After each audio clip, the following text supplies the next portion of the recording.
મિત્રો, જે પિતાએ પોતાના પરસેવાની કમાણીથી દીકરાને ભણાવ્યો ગણાવ્યો, ગામની માટીમાંથી ઉઠાડીને અફસર બનાવી દીધો, એ જ પિતાને જ્યારે દીકરાને મળવાની આશાએ શહેરમાં આવવું પડ્યું, ત્યારે દરવાજે ઊભા રહીને દીકરાએ જ કહી દીધું, આ કોણ છે? હું આમને નથી ઓળખતો. અને પછી જે થયું તેણે માત્ર એ પિતાનું દિલ જ નહીં, પણ આખા સમાજ માટે એક એવો અરીસો બન્યો જેમાં દરેક દીકરો પોતાના માતાપિતાની સાચી કિંમત જોઈ શકે છે. આખી વાર્તા જાણવા માટે વિડીયોને છેલ્લે સુધી જરૂર જુઓ, પરંતુ તે પહેલાં વિડીયોને લાઇક કરો, ચેનલને સબસ્ક્રાઇબ કરો અને કોમેન્ટમાં તમારું નામ અને તમારા શહેરનું નામ જરૂર લખો. મિત્રો, આ સાચી વાર્તા ઉત્તર પ્રદેશના કાનપુર જિલ્લાની છે, જ્યાં એક ગામમાં દરેક પિતાનું સપનું હતું કે તેનો દીકરો ભણી ગણીને મોટો માણસ બને. ત્યાં રહેતા હતા રામાનંદજી. રામાનંદજી કોઈ મોટા જમીનદાર કે પૈસાદાર માણસ નહોતા. નાનું ખેતર, સામાન્ય કમાણી અને દિવસ રાત પરસેવો પાડીને ઘર ચલાવવાનો પ્રયાસ, પણ દિલમાં પોતાના બાળકો માટે હજારો સપના હતા. 2 દીકરા અને 1 દીકરી. મોટો દીકરો રાજન, નાનો દીકરો આકાશ અને સૌથી નાની તેમની દીકરી. ઘરની હાલત ગરીબીવાળી હતી, પરંતુ દીકરાઓના ભણતરમાં ક્યારેય કમી ન આવવા દીધી. રામાનંદજી પોતે ભૂખ્યા રહી જતા, પણ બાળકોની ચોપડીઓ પૂરી થતી. પત્ની વારંવાર જૂના કપડાને સોઈ દોરાથી સીવતી રહેતી, પણ દીકરાઓનું ભણતર ક્યારે અધૂરું ન રહેવા દીધું. તેમને સ્કૂલથી લઈને કોલેજ સુધી પહોંચાડવા માટે અવારનવાર કહેતા, રામાનંદ, તું આટલી મહેનત કેમ કરે છે? ગામના છોકરાઓ ક્યાં અફસર બને છે? તારા દીકરાઓ પણ ખેતરમાં જ કામ કરશે. પરંતુ રામાનંદજી હંમેશા હસતા હસતા કહેતા, આજે ભલે હું માટીમાં આળોટતો હોઉં, પણ એક દિવસ મારા દીકરાઓ ગામનું નામ રોશન કરશે. સમય બદલાયો. મોટો દીકરો રાજન મહેનત અને લગનથી એન્જિનિયરિંગનો અભ્યાસ કરીને સરકારી એન્જિનિયર બન્યો. નાનો દીકરો આકાશે બેન્કિંગનો અભ્યાસ કર્યો અને બેંકમાં અફસર બની ગયો. જે દિવસે આ સમાચાર આખા ગામમાં પહોંચ્યા, દરેક ચોરા પર બસ એક જ ચર્ચા હતી, રામાનંદજીના બંને દીકરા અફસર બની ગયા. હવે તો એમનું નસીબ જ બદલાઈ ગયો. રામાનંદજી અને તેમની પત્નીના ચહેરા પર એવી મુસ્કાન હતી, જેને જોઈને આખું ગામ ઝૂકીને સલામ કરતું. આંખોમાં ચમક હતી, છાતી ગર્વથી પહોળી હતી. પણ મિત્રો, અવારનવાર જીવનની આ જ વિડંબણા હોય છે. જે સફળતા માટે માતાપિતા પોતાનો જીવ લગાવી દે છે, ક્યારેક તે જ સફળતા બાળકોને તેમના માતાપિતાથી દૂર કરી દે છે. સમય વીતતો ગયો. રાજન અને આકાશ બંને શહેરમાં વ્યસ્ત રહેવા લાગ્યા. પૈસા આવતા તો ક્યારેક ક્યારેક ગામ પણ મોકલતા, પણ ધીમે ધીમે તેમના અને માતાપિતા વચ્ચે અંતર વધવા લાગ્યું. ફોન પર વાતો હવે ઓછી થતી. ચિઠ્ઠીઓ તો ક્યારની બંધ થઈ ગઈ હતી. ક્યારેક તહેવાર પર યાદ આવી જતી તો બસ 2-4 મિનિટ વાત કરી લેતા. રામાનંદજી અને તેમની પત્ની ઘણીવાર કહેતા, દીકરાઓને મળવાનું મન થાય છે, કેમ ના આપણે શહેરમાં જઈએ? પણ પછી એકબીજાની આંખોમાં જોતા અને ચૂપ થઈ જતા, વિચારતા કે બાળકો કામમાં વ્યસ્ત હશે, આપણે તેમને પરેશાન નહીં કરીએ. આ દરમિયાન રામાનંદજીએ વિચાર્યું કે હવે મોટા દીકરા રાજનના લગ્ન કરાવી દેવા જોઈએ. તેમણે ગામમાં એક સારો સંબંધ જોયો. સંસ્કારી પરિવાર, ભણેલી ગણેલી છોકરી. જ્યારે પંડિતજીએ કુંડળી મેળવી તો બોલ્યા, યજમાન, બધા ગુણો મળી રહ્યા છે, હવે મોડું શેનું? તરત જ સગાઈ અને લગ્ન કરાવી દો. રામાનંદજીનું મન ખીલી ઉઠ્યું. તેમણે તરત જ દીકરાને ફોન કર્યો, રાજન બેટા, તારા માટે એક સારો સંબંધ જોયો છે. છોકરી ખૂબ સંસ્કારી છે, પરિવાર પણ સારો છે. પણ સામેથી રાજનનો અવાજ સાંભળીને રામાનંદજી સ્તબ્ધ થઈ ગયા. રાજને ગુસ્સામાં કહ્યું, પિતાજી, તમે મને પૂછ્યા વગર સંબંધ કેવી રીતે નક્કી કરી લીધો? હું ગામની છોકરી સાથે લગ્ન બિલકુલ નહીં કરું. હવે હું શહેરમાં રહું છું, મોટા મોટા લોકો સાથે ઉઠું બેસું છું. મારું સ્તર હવે ગામવાળાઓથી અલગ છે. અને આટલું કહીને રાજને ફોન પછાડી દીધો. રામાનંદજીનું દિલ જાણે કોઈએ નીચોવી નાખ્યું હોય.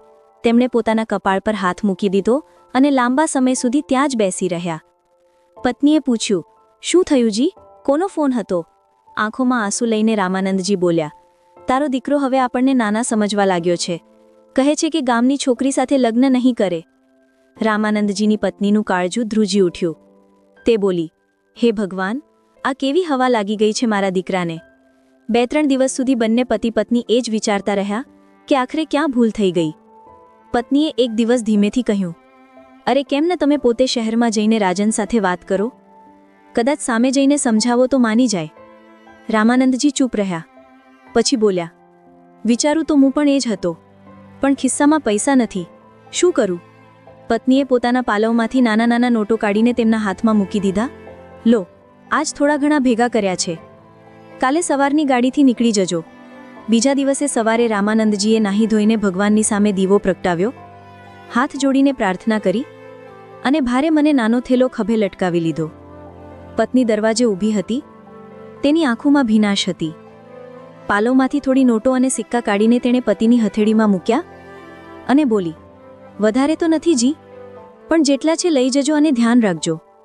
દીકરો ભલે ગમે તેટલી મોટી વાત કહી દે, તમે ગુસ્સો ન કરતા. રામાનંદજીએ તેની સામે જોયું અને ભારે સ્વરે બોલ્યા, બાળકો છે, ભલે જેવા પણ હોય, આખરે પોતાનું જ લોહી છે. હું કોશિશ કરીશ કે તેમને સમજાવી શકું. બસ સ્ટેન્ડ સુધી જતા જતા ગામની કેડી, લીલાછમ ખેતરો, માટીની સુગંધ, બધું તેમના દિલમાં ઉતરી ગયું. પણ મનમાં બસ એક જ સવાલ ઘૂમતો હતો, શું મારા દીકરાઓ મને ગળે લગાવીને મળશે? ઘણા કલાકોની મુસાફરી પછી જ્યારે બસ શહેરમાં પહોંચી તો ચારે બાજુ ઊંચી ઊંચી ઇમારતો, ચકચકિત બજારો અને દોડતી ભાગતી ભીડ જોઈને તેમના પગ થંભી ગયા. તેમણે ખિસ્સામાંથી તે ચિઠ્ઠી કાઢી જેના પર રાજનની ઓફિસ અને ઘરનું સરનામું લખ્યું હતું. રાહદારીઓને પૂછતા પૂછતા આખરે તેઓ રાજનની ઓફિસની બહાર પહોંચી ગયા. ઓફિસના ગેટ પર એક ગાર્ડ ઊભો હતો. રામાનંદજીએ ખચકાતા કહ્યું, બાબુ, આ રાજન એન્જિનિયરની ઓફિસ છે? હું તેમને મળવા આવ્યો છું. ગાર્ડે ઉપરથી નીચે સુધી જોયું. ધોતી કુર્તો, હાથમાં જૂનો થેલો, પરસેવાથી ભીનું કપાળ. તેને વિશ્વાસ જ ન આવ્યો. તેણે શંકાથી પૂછ્યું, તમે કોણ થાવ છો રાજન સાહેબના? રામાનંદજીએ હળવા સ્મિત સાથે કહ્યું, હું એમનો પિતા છું. ગાર્ડ ચોંક્યો, પછી બોલ્યો, સાહેબ તો મીટિંગમાં ગયા છે, અત્યારે ન આવી શકે. હા, તેમનું ઘર પાસે જ છે. નાનો ભાઈ આકાશ ત્યાં જ રહે છે. જો તમે ઈચ્છો તો હું તમને ત્યાં પહોંચાડી દઉં. રામાનંદજીએ રાહતનો શ્વાસ લીધો. હા બેટા, ઘરે પહોંચાડી દે. ગાર્ડે તેમનો થેલો ઉચક્યો અને સાથે ચાલવા લાગ્યો.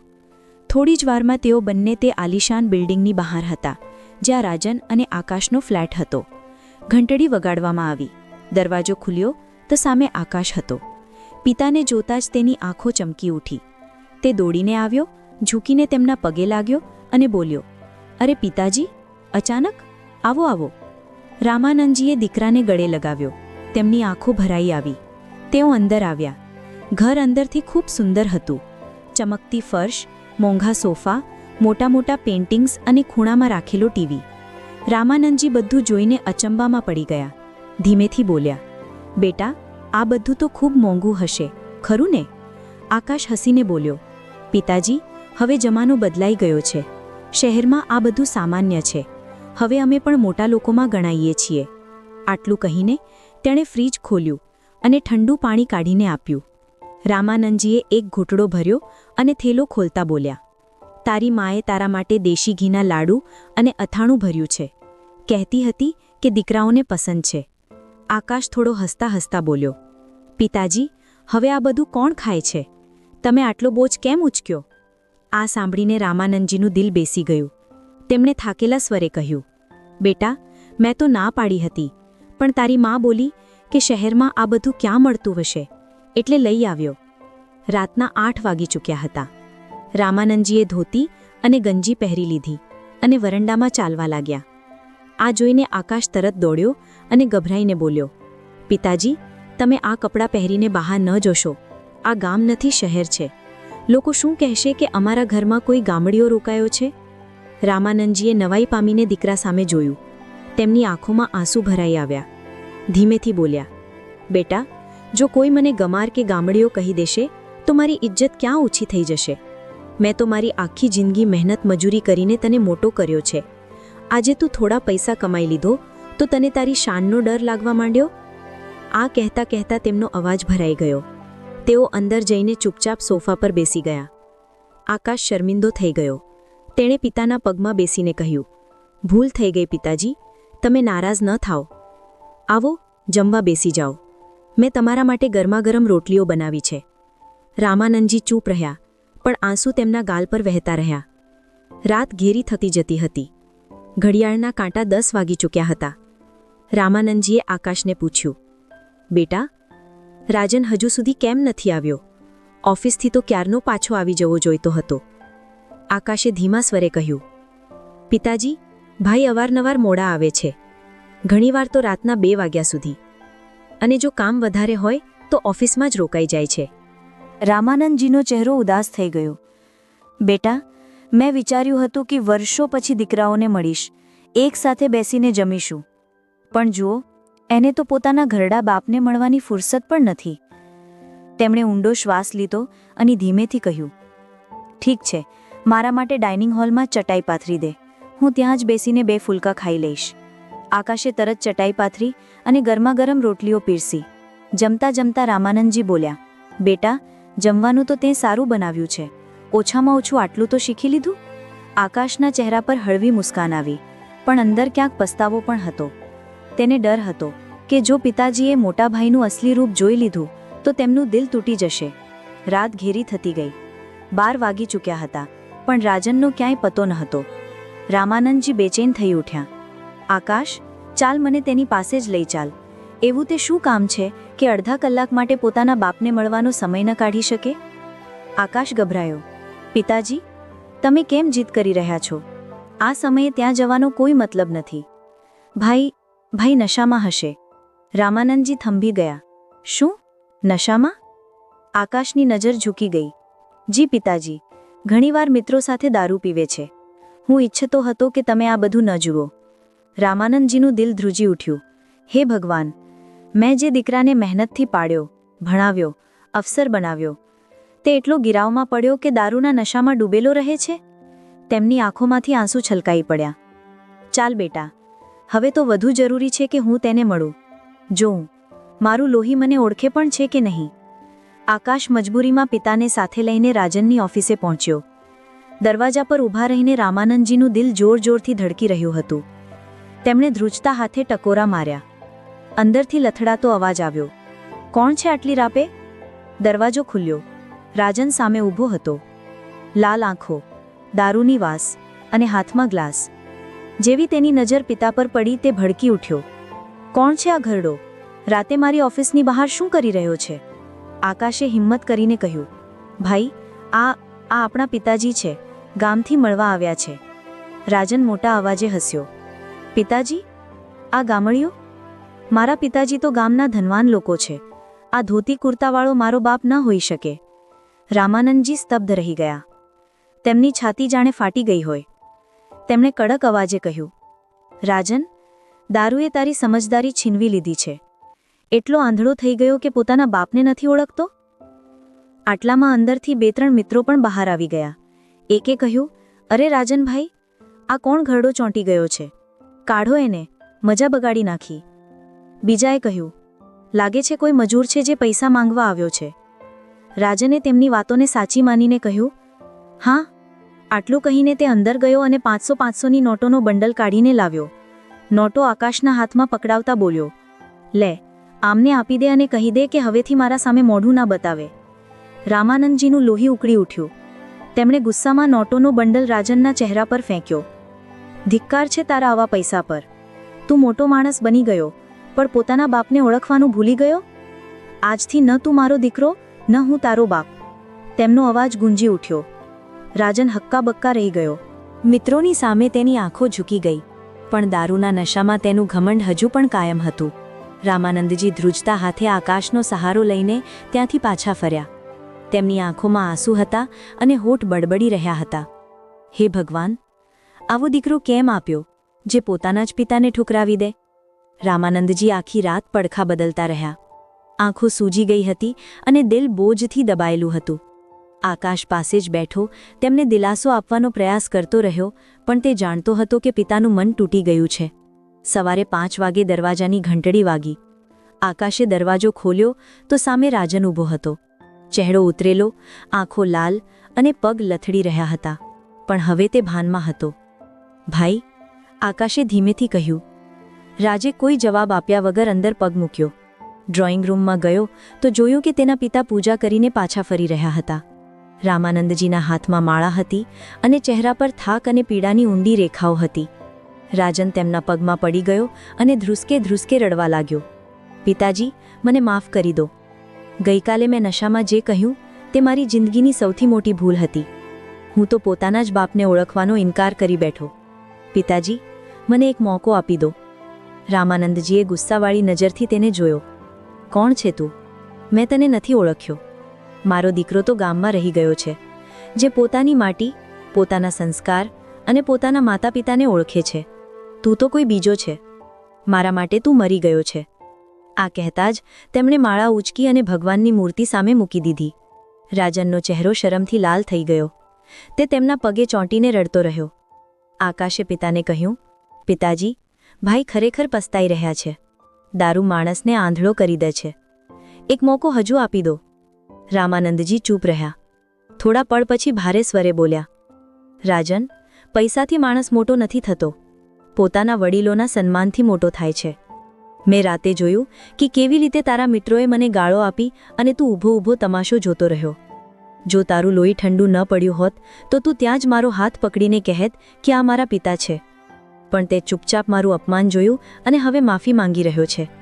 રાજન ધ્રુસકે ધ્રુસકે બોલ્યો, પિતાજી, તે સમયે હું ખરેખર નશામાં હતો. ભાન જ નહોતું કે શું બોલી રહ્યો છું. પણ આજે જ્યારે આંખ ખુલી તો આખી રાત તમારા શબ્દો મારા કાનમાં ગૂંજતા રહ્યા. મેં વિચાર્યું કે જો મારા દીકરાએ મને આવું કહ્યું હોત તો મારી શું હાલત હોત. પિતાજી, હું કસમ ખાઉં છું, હવે ક્યારેય દારૂને હાથ નહીં લગાડું. મારા મિત્રો સાથે સંબંધ તોડી નાખીશ. મને બસ એક મોકો આપી દો. રામાનંદજીએ આકાશ સામે જોયું. આકાશ બોલ્યો, પિતાજી, મને લાગે છે કે ભાઈ સાચું કહી રહ્યા છે. જો તમે તેમને હંમેશા માટે ઠુકરાવી દીધા તો કદાચ તેઓ આખી જિંદગી સુધરી નહીં શકે. રામાનંદજીની આંખોમાં આંસુ આવી ગયા. ધીમેથી બોલ્યા, રાજન, દીકરાની સૌથી મોટી સજા એ જ છે કે તેનો બાપ તેનાથી મોઢું ફેરવી લે. પણ જો તું ખરેખર બદલવા માંગે છે તો મને બતાવીને સાબિત કર, માત્ર શબ્દોથી નહીં. રાજને પિતાનો હાથ પકડી લીધો. પિતાજી, હું વચન આપું છું, હવે મારી જિંદગીનો દરેક દિવસ તમારા નામે હશે. જે બાપને મેં ઠુકરાવ્યો એ જ બાપના આશીર્વાદ લઈને હવે હું જીવવા માંગુ છું. કંઈક વિચાર્યા પછી અચાનક રામાનંદજીએ હાથ ઊંચો કરીને દીકરાના માથા પર મૂકી દીધો. ઠીક છે, હું તને છેલ્લો મોકો આપું છું, પણ જો ફરી ભૂલ કરી તો યાદ રાખજે, આ હાથ તને આશીર્વાદ નહીં, સજા આપશે. રાજને રડતા રડતા તેમના પગે સ્પર્શ કર્યો. આકાશની આંખોમાં પણ આંસુ હતા. તે બોલ્યો, પિતાજી, હવે બધું ઠીક થઈ જશે. ભાઈએ આજે સાચા મનથી પોતાની ભૂલ માની લીધી છે. તે જ દિવસે રાજે પોતાના મિત્રોને બોલાવીને કહ્યું, ગઈકાલે રાતે મારા પિતાનું અપમાન કરવામાં તમે પણ શામેલ હતા. જો તમે મારા મિત્ર હો તો કસમ ખાઓ, આજ પછી દારૂ નહીં પીઓ અને વડીલોનું સન્માન કરશો. બંને મિત્રો શર્મિંદા થઈને માથું ઝુકાવી લીધું અને બોલ્યા, અંકલ, અમારાથી બહુ મોટી ભૂલ થઈ ગઈ, હવે ક્યારેય આવું નહીં થાય. રામાનંદજીએ એક ગંભીર સ્વરમાં કહ્યું, યાદ રાખજો, પૈસો જો ઘમંડ આપે તો તે શ્રાપ છે, પણ એ જ પૈસો જો સેવા અને સંસ્કાર આપે તો તે વરદાન છે. ઘરનું વાતાવરણ બદલાઈ ચૂક્યું હતું. રાજન હવે પિતા સામે જોઈને માથું ઝુકાવતો અને રામાનંદજીના ચહેરા પર પહેલીવાર સંતોષની ઝલક દેખાઈ. મિત્રો, આ વાર્તા આપણને એ જ શીખવે છે કે અસલી દોલત રૂપિયામાં નહીં પણ માતા પિતાના આશીર્વાદ અને તેમની ઇજ્જતમાં હોય છે. પૈસા દરેક કમાઈ શકે છે, પણ પોતાના માતા પિતાને ઓળખવા અને તેમનું સન્માન કરવું એ જ જિંદગીની સૌથી મોટી કમાણી છે. હવે આપની પાસેથી એક સવાલ, શું આવા દીકરાને માફ કરી દેવો જોઈએ કે પછી તેને તેની ભૂલની સખત સજા આપવી જોઈએ? તમારો મત કોમેન્ટમાં જરૂર લખજો. જો આ વાર્તા તમારા દિલને સ્પર્શી ગઈ હોય તો વિડીયોને લાઇક કરો, શેર કરો અને અમારી ચેનલ દિવ્યા વોઇસને સબસ્ક્રાઇબ જરૂર કરો. મળીએ આગલા વિડીયોમાં. ત્યાં સુધી ખુશ રહો, પોતાના લોકોની સાથે રહો અને સંબંધોની કિંમત સમજો. જય શ્રી કૃષ્ણ. ધન્યવાદ.